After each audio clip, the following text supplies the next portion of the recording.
So we today are climbing the mountain, and we're going to find him in his cave somewhere, sitting cross-legged, to find out how and why putting is the mystery that putting is. It is absolutely a delight to welcome to the show a PGA Tour legend, Loren Roberts. Can I go to a better source than this? The boss of the Moss, an 8-time winner on the PGA Tour. He won 13 times on the PGA Tour champions, including 4 senior majors amongst that. He was a 1995 United States Ryder Cup team member. He was a 94 and 2000 President's Cup team member as well. And listen to this. Talk about grinding it out. 632 starts on the PGA Tour, 293 starts on PGA Tour champions. Combined, that's 925 career starts. He had 106 top 5 finishes. 20 of those were runner-ups as well. Cannot wait to get into all this with Loren Roberts. Loren, how have you been? I've been great. Yeah, doing good. Is there any greater evidence of the golfing gods than the chart that we just showed you? I'll have the guys put it back up on the screen again to get your comment on it.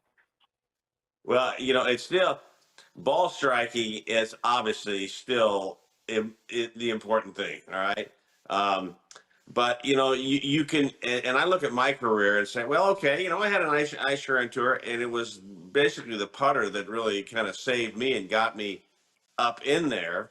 And, but, you've got to combine both of them. If you're going to win, you've got to combine both of them for that week. And, there are different ways to putt, and I have my ideas about what I did and what I do. I've looked at other players and see what they do. And, we got a lot to talk about today. So looking forward to it.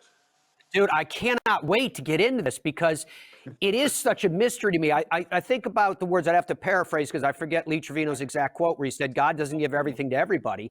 And in his reference, he was talking about Jack Nicklaus with the wedge in the hand back in the day, but it seems to apply with the putters versus the ball strikers. Can I just start there with you, Loren? Can you have any theory as to why it is that a player that is such a consummate ball striker seems to have difficulty the majority of the time, except for these flashes, with a putter?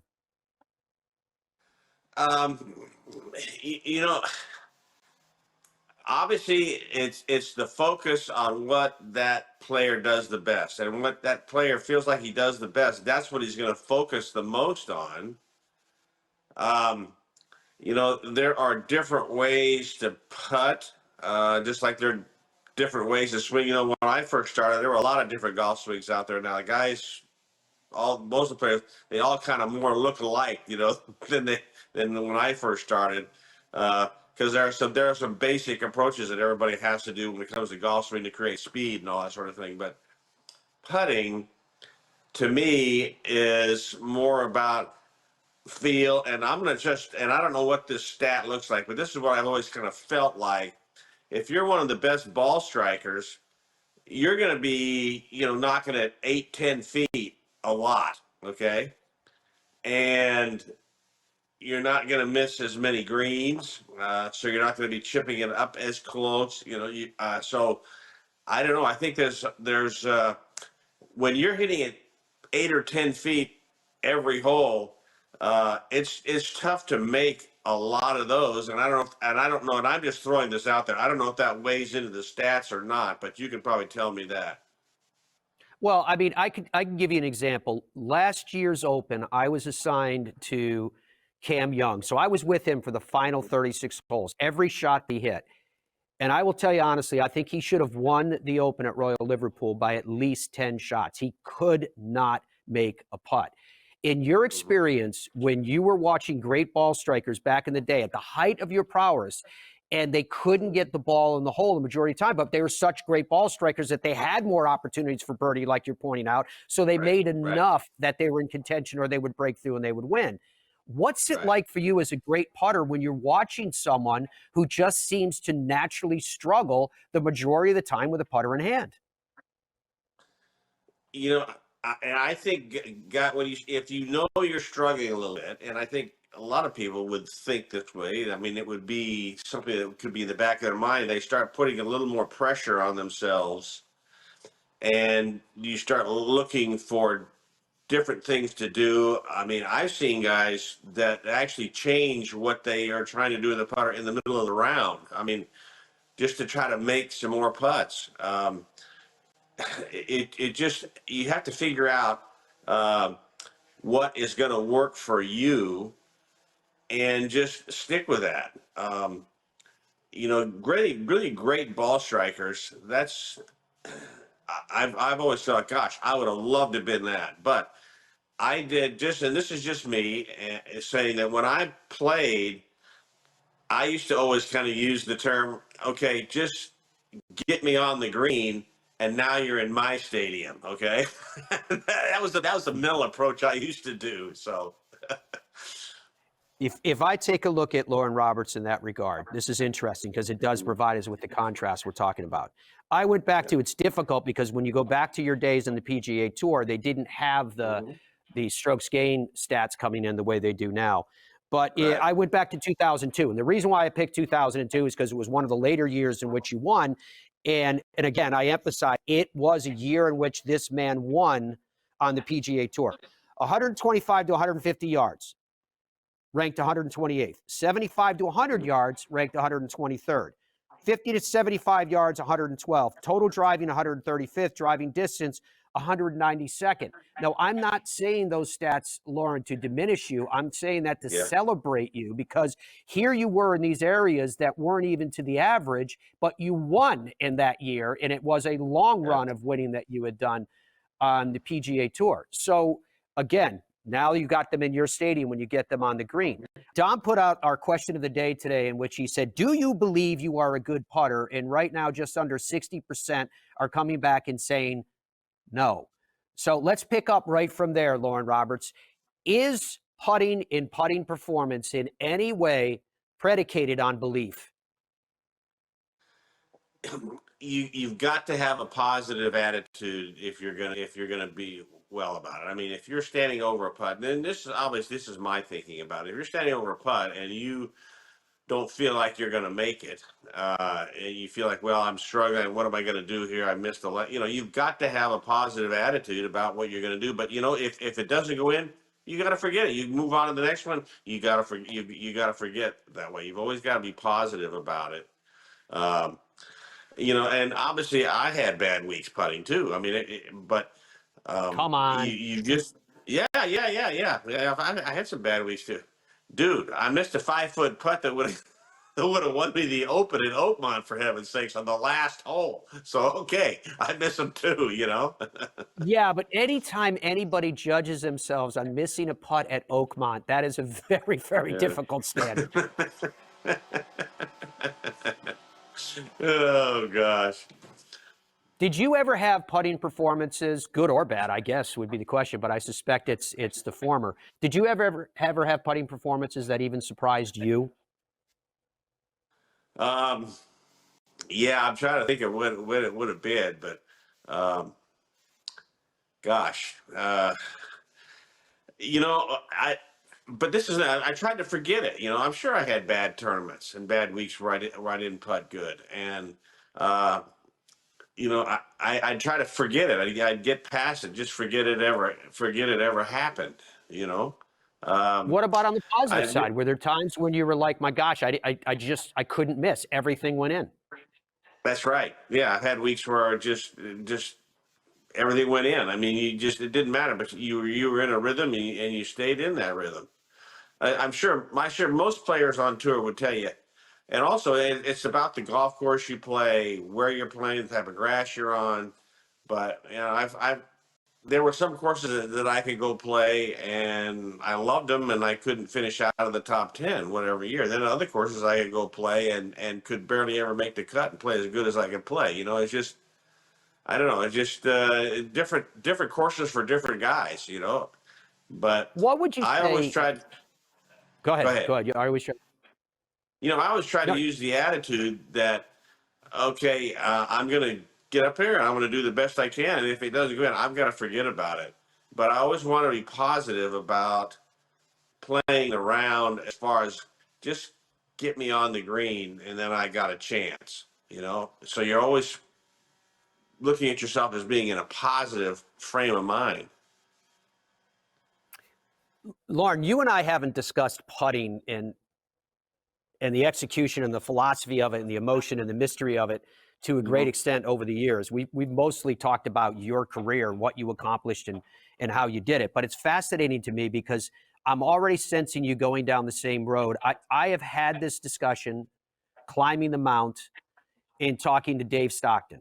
I have had this discussion in talking to Billy Casper. I remember both of them, like in a lot of ways, like you, it's hard to grab onto something concrete. And I remember saying to Billy Casper one time, I said, "Mr. Casper, can you tell me anything about putting that is something that's more concrete than visualization and just step up there and separate yourself from execution and blah, blah, blah." And he said, that way he would talk, it was deep, and he would say, "Well, Matt, I'm only going to tell you one thing." He said, "Whatever the back of your left hand is doing, that's what your putter face is doing." And I was like, yes, that's something good. And with Dave Stockton, it was the same thing. It was when we were doing the US Open for ESPN. He was sitting next to me for hours. I had hours to pick his brain.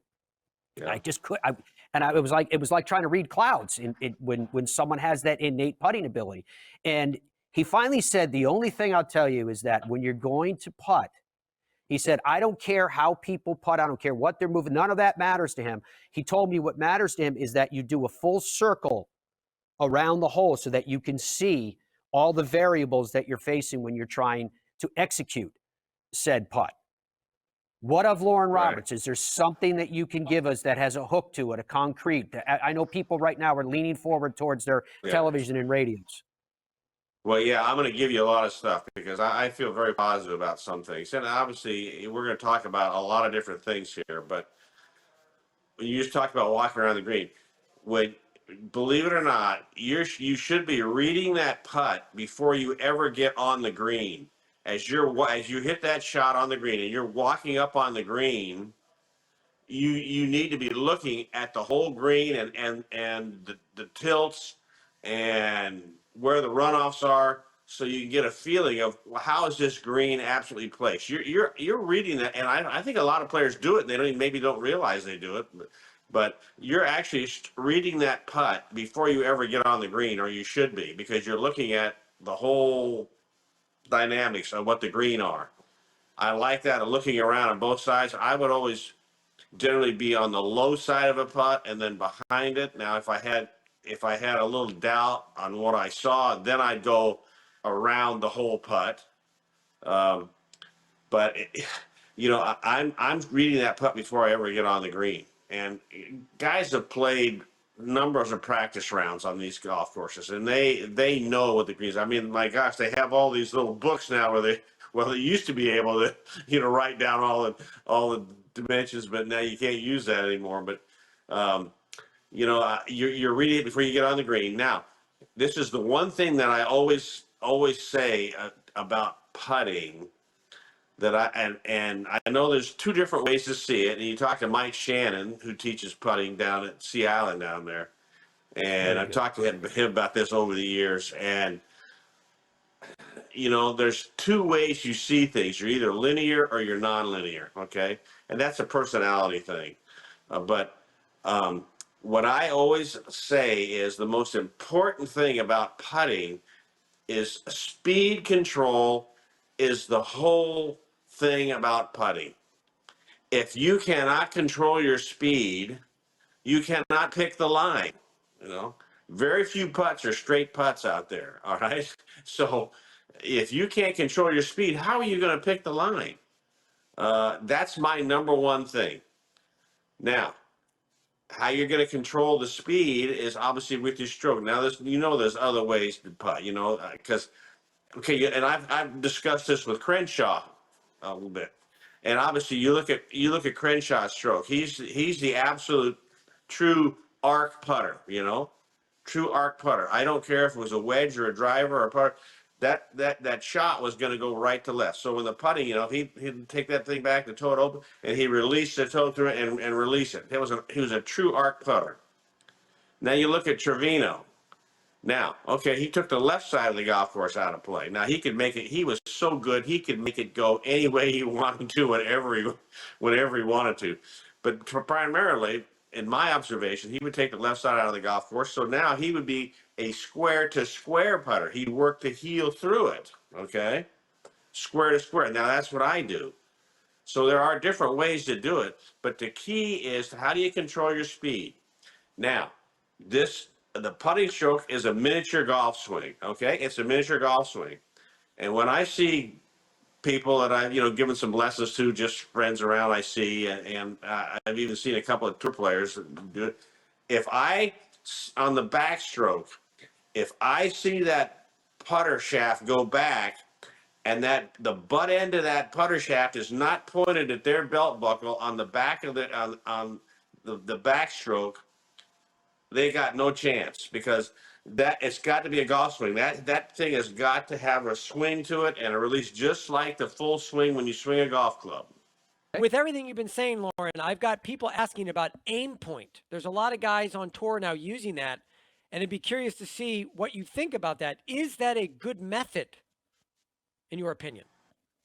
Well, you see, I've never messed with this. So I don't know if it's about how you read the green with that, if that's what you're reading the green about, or whatever. I mentioned earlier, you're either you see things linear or you're non-linear. You either see the curvature of the putt or you see the putt as a straight putt to a spot left or right of the hole. To me, I am more about all speed. I want to see the curvature, and I'm all speed. This is what I've always said. If I were to go to you and tell you to go stand on the other side of the room and throw a ball to me, okay, you're not going to throw a ball at someone, and I tell this to 25 handicappers, you're not going to throw a ball at me and have it go off at a 45-degree angle. You're always going to be somewhere in the vicinity of me. It's whether you throw it in the dirt or you throw it over my head, and that's speed control, okay? So whatever you need to do to control your speed, then you can pick the line. That's where you get the consistency. That's interesting. When you were talking, Loren, about Ben Crenshaw, and you were talking in Yeah. reference to speed control and types of putting, arc putting, or, Mm-hmm. square to square, if you will. Yeah.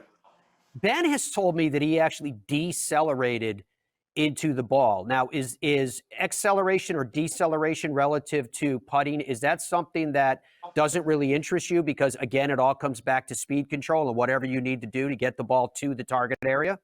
It's what you need to do to be able to control your speed. I mean,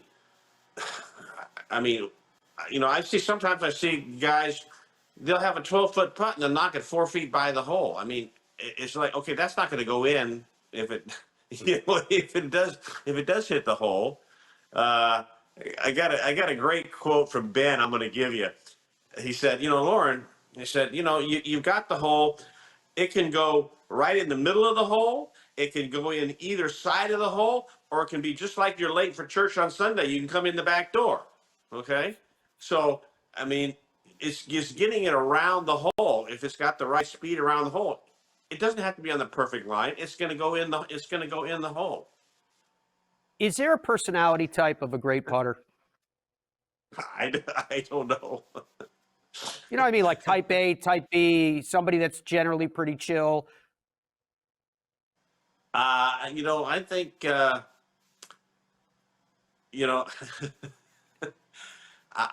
anybody that's going to be successful, I think, doesn't matter what you do in life, is going to be a little bit, okay, they're going to work at it. They want to do it. They're going to have their plan, and they're going to execute it, and they're going to work at it. That's the way I feel about that. It's how what fits you. So, by the way, my curiosity is overcoming me, and I have to ask the question: what is sitting on that little serving tray to your left? Right here? Yeah. Oh, some apples and oranges and fruit. Well, that makes sense. I thought they were donuts. That's why I was asking. I was going to be shocked that Loren Roberts would have No. Apples and Okay, fruit. can I give you just a couple more physical things about the putting stroke that I think apply? Yes, please. Okay. You remember when guys were, they until they outlawed it, you can anchor on your chest here, okay? you could put it in your belly button here, so you could have it anchored. Now, what did that do to the shaft? Okay, that made the shaft swing because the butt end was anchored. Okay, so that made that putter swing. Okay, you didn't see the grip carried backwards and then the grip carried through. The putter actually swang through, and the shaft would swing through the ball. I mean, that's what you want to have on the putting stroke, because that's how you control your speed. It's just a smaller golf swing, and I've got a great drill. This is what I give this drill to amateurs that I help when I see them out at the local golf courses, and they ask me about putting. I said, okay, go find about a 25 foot putt. If you're a right-handed player, put the putter in your right hand, stick your left hand in your pocket, and just hit some 25-foot putts with just your right hand. For you to be able to hit it hard enough, what do you have to do? You have to set the angle on the backswing, don't you? And when you set the angle, the butt end of the shaft ends up pointing into your belly button area. Okay, so you set the angle, and now you can put through it and release it.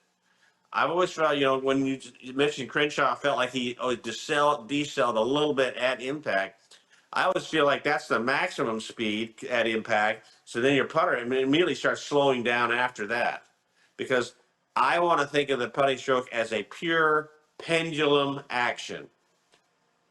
This is absolutely gold. So, do you think, Loren, that any part of being a great putter, because I'm thinking about in the annals of the game where the gift of putting left players, like a Ben Hogan, and for a while with Sam Snead and Arnold Palmer, there was a diminishment of putting over time. You never had that diminishment of putting.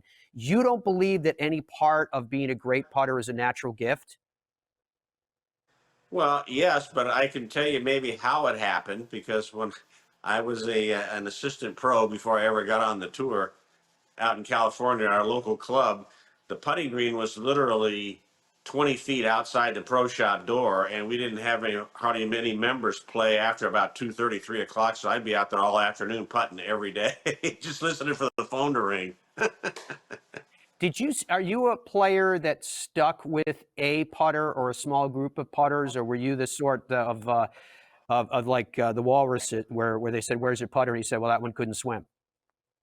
Well, I think I've had 4 putters my whole life. That's what I thought. I started out with an old Tommy Armour offset blade putter when I was younger, when a kid.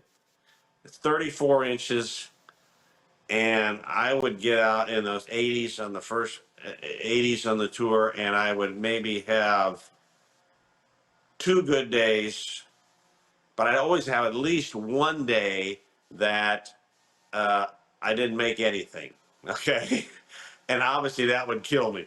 So I just remember my old coach that kind of got me there one day he finally came out and he said, "Here, this is I want you to practice with this putter." And it was an old TPA 18 tailor-made with a kind of a big round head on an offset. The shaft was 36 and a half inches long, a big old heavy metal shaft with a round leather grip on it. And he said, "Hey, I want you to practice with this." And so I started practicing with it. I said, "Doggone, I like this." And I actually put it in the bag the the next week, and I started putting better. And I moved on from there. Now I had a couple of different styles. Obviously, I had to deal with TaylorMade for years, so I putted with a particular putter that they designed for me. But I had my shaft and my grip on it always, and that's kind of what I've always stuck to. It's fascinating. I want to keep talking to you about putting, but just for a second, step away and ask about the work that you're doing with the First Tee of Memphis. How much does it pull at your heartstrings to be able to give back that way? Well, I just love to see the kids get interested in golf, and I love to see kids that maybe wouldn't have the opportunity to be around the game get there, and to be around other kids, because obviously we have kids that play golf and know golf, and then we have kids that never really seen it, and to see them get around kids that love the game, and then they get attached to the game, and they make friends that they normally probably wouldn't make, and then they get together and play golf at different times in the summertime. And I don't know, That's what I like. I like about it, and I always like the idea of the game, of you know the rules and the manner of the game, and how you react, and that's what I've always loved about golf. It's amazing stuff. I do want to ask you about yips as well, Loren, because when you're talking about strategy and approach and a Yeah. positive mental mindset, I mean, we know that yips is a neurological misfire. Have you ever seen Mhm. anyone in your eyes, whether it's Bernhard Langer or whomever, that has changed an approach to putting that has been able to overcome that? Well, yeah, you go straight to Langer. I mean, well, he's overcome it a couple times. He is absolutely amazing to me that how good he plays at his age. He's amazing.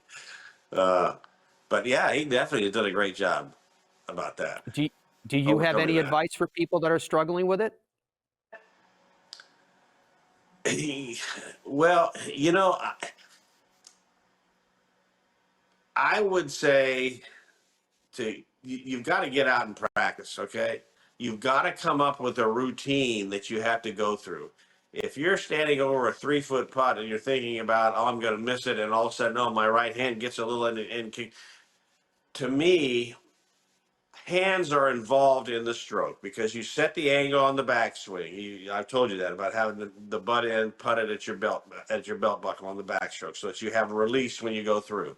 Now, okay, so if you get out and you just control that those hands with the shoulder rotation, I've always felt like I wanted to have just a little bit of a squeeze in both my armpits so that I've got my arms attached to my chest, and then I rotate my shoulders. To me, I've always felt it's easier to control the big muscles than it is the smaller muscles.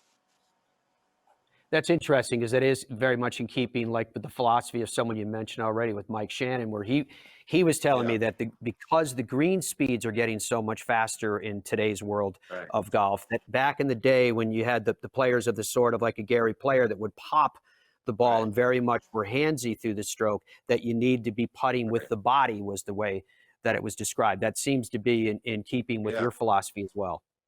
that's exactly what I've done. I want to work on my shoulder rotation, keep my arms attached to my chest. Obviously, my hands are going to set the angle of the backswing a little bit because I want to be able to release the putter shaft through there to control my speed. I want to throw a couple quick questions at you. I'll go one at a time here. Now, more than one person has asked this, and I'm just curious what you think about it. And you've seen it most recently. Comes to mind Jordan Spieth. Players that choose to look at the hole during their stroke. What do you Hmm. think about that? Is there value in that? Well, I've seen that, and that's something that I've never even thought about before. But I can understand that working. It's like in other sports, okay? In golf, you're hitting the ball here at impact, but you're trying to put it in the hole over here. Well, there's other sports. If you're throwing a pass or you're throwing a pitch or something, you're looking at where you want that ball to go to move this. So I can understand how that could work in golf. You jump in one more, and I appreciate it. Again, the people have a lot to say about this. Okay. I got multiple questions coming in about grip pressure when you're putting. Mm, Yes. excellent. What do you think about grip pressure when you're putting? Is there something there, or does it matter? If you're holding it too tight, is that really going to screw you up? Yes. You need to hold it so it's in your hands. But if I were to walk up to you and grab the head and pull that putter, it should come out of your hands. Okay. You want to just hold that because you're making that stroke, and there's going to be a release to that putting stroke. So The last thing I'll comment here, Matt, and then I'll let you pick it back up. I had a third category. Do you believe you're a good putter? Yes, no, and my last option was I am broken, and that's at 2%. So there's some people that Oh, are they're ruined. They've been ruined. They're done. we feel for the 2%. There's no doubt about that. Lauren, I've been dying to ask you when you watch, and Andrew, if you could put that graphic back up on the screen that we started the show with today. And you're looking at these great ball strikers like Scotty Scheffler and Colin Morikawa and Yeah. Tony Finau is defending this week in Mexico, et cetera. When you see Scotty Scheffler, #1 ranked player in the world right now, and you see him struggling on the greens, watching the golf coverage or what have you, what does your instinct tell you? How would Loren Roberts fix Scotty Scheffler's putting? Gosh, that's an area that I don't know if I want to get into talking about other players, but you know, he has his own routine, and people have talked about it. You know how he turns through and he kicks his right foot through there and all that. He has his own routine how he hits the ball, and for me, I think he should have that same routine and same thing about when he putts. He just you have that routine, and they both kind of have to match. You can't have one way of feel like I'm swinging the club and the way you see it, and then totally try to change your tempo or change your rhythm or whatever you do with when you putt, because it's still, like I've said, try to say, the putting stroke it's still a swing of the golf club. It's just a much shorter one, but it's a swing of the golf club. When I hear you say that, I'm trying to sort through your words so to understand. It sounds to Hmm. me, Loren, like you're talking about freeing yourself up to putt. Would that be a fair way to interpret it? That's exactly where I'm trying to go with this. What I'm trying to say in the way that would be somewhat instructional, or whatever. It's you just need to free yourself up, and like we talked about earlier, the ball doesn't have to go dead center in the hole. You just have to get it around the hole. If it's so much easier to putt, and this is just purely my feeling about this, is it's so much easier to putt, especially when you get inside the 10-foot range. It's so much easier to putt when you think about, okay, I just got to get this thing. I see the line. I'm going to hit it. I just want to make sure I got the right speed. Just get it around the hole. If you just get it around the hole, it's going to go in. All right. So if you don't mind, because you're being so gracious to us, I would love to pick your brain about more drills that all of us can do to become a better putter. You've gone through a couple of them, but can we keep going Yeah. down this road? Kind of give us a glimpse into how you did it? Well, here's the deal about controlling speed, and this is what I tell amateur people that I talk to that ask me about putting, and I say, okay. And a lot of these guys, and you probably do it. You're at your job, you're running around, and you're supposed to meet the guys that play at 1 o'clock in the afternoon. You're there late, and so you run to the tee. I said, well, listen, if you can't do anything at all, before you go play, spend 10 minutes on the putting green, and that will slow your tempo down. That will slow you down, get you ready for the round. What you do is you find some good long hard putts. You want to go 25, 30, 35 feet, and you go and you hit 3 or 4 of those up the hill and over the hill, and just work on controlling your speed. You try to get it around the hole, and then you turn around and you putt the next 4 or 5 putts down the hill from 30, 35 feet, because I want you to get a feeling for the speed of the slope of the green before you go play. You want to get a feeling for how do I control my speed. You want to learn how am I going to control my speed when I'm out there, when I have that putt, because nothing messes you up more than to run out there and miss a 4-footer for par the first hole, and then 3-putt the next hole from 40 feet. All right, I mean, you've ruined your whole round already. So uh, you need to, and I even the best players, I tell, work on speed control, because I see a lot of guys out there, and they're working on their stroke. They'll have their little machines where they're making the putter do this and do that. That's great, working on mechanics, but ultimately you need to be able to control your speed. So practice the longest, hardest putts you can find on the practice green, and the toughest ones are the ones where the first part goes uphill and the hole is on the other side of the hill. So then it's downhill to the hole. Practice those, because that helps you get a feeling or how am I going to control my speed? That's absolutely fascinating. Before we went to the last break, I was kidding about people who have the gift of putting, whether it's self-earned or whether it comes from the golfing Uh-huh. gods, and then the people who don't have it. The people who don't have it tend to get pretty mad at the people who did because of what they don't possess. I'm curious about what you heard, and I'm sure we can't use all of the language as colorful as it may have been back in the day, when you were playing with people who were shaking their head watching you do your thing. Who did you hear from back in those days? Who did you used to have some good banter with? You know, I'm not going to give that up. I mean, come on, man. What are you, I I'm not giving tried. that up. No, I felt very, very, very fortunate to have the career I had because my putter saved me. That was just what was my part of the game because that's the way I grew up. Um, I was very fortunate that way, but we're all competitive, okay?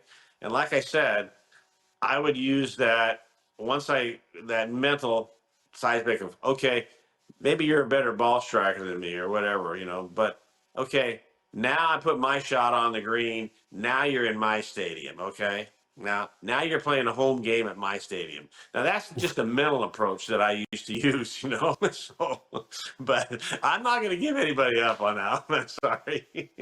All right, here, I'm going to change the question, though, for you, because as you know, Davis Love III's dad used to tell him, have dinner with good putters. Who used to have Yeah. dinners with Loren Roberts? I used to hang around with Tommy Lehman and Larry Mize and those guys. Those are my era. Tommy Lehman and I met at like the tour school in 1983. We had to go back and requalify. I had to go back and requalify. Amazing. So How much you yeah, playing golf now? Can we expect to see you out there at all? I may show up once or twice this year just to kind of see the guys. I'm still doing some recovery stuff, but I love the game and I love to go play with my friends. Oh, so you do get a chance to get out and play. You've got some buddies that you hang out with, and you're out in the golf Oh course yeah, there. oh yeah, oh We yeah. We've only got about a minute left, but I do want to ask you about this before we say goodbye. The tour is about to swing through Florida. We're going to be talking about Bermuda grass. We're talking about different Uh-huh. grain. Any tidbits that you can give us in 30 seconds about dealing with grain? Well, grain is not what it used to be 30 years ago when I started because of the new grasses they have, the way they cut it now, the way they mow, they take a lot of the grain out. But yeah, read the grain. You look at the edge of the cup, which side of the cup is kind of rounded off and worn. The grain always runs from the clean cut side to the worn off side, and generally follows the slope unless you're in Hawaii. Then more follows the sun that way. Absolutely amazing. Loren, thank you so much for the massive amount of time and insights that you've Sure. given us today with putting. I hope you've cleared up the mystery a little bit for some people. You've definitely helped me, or at Okay. least given us all a lot to think about. But it was great to hear from you. Really great to see you again. I appreciate it very much. I mean, I'm just very thankful just to I didn't win a major on the regular tour or anything, but I'm just so thankful to be out there and do something that I totally enjoy and to be able to have a career out of it. It's just I've been so blessed my whole life. It's amazing. Well, it was good to see you, my friend. And folks, to all of you, thank you so much for your company. Bye for now.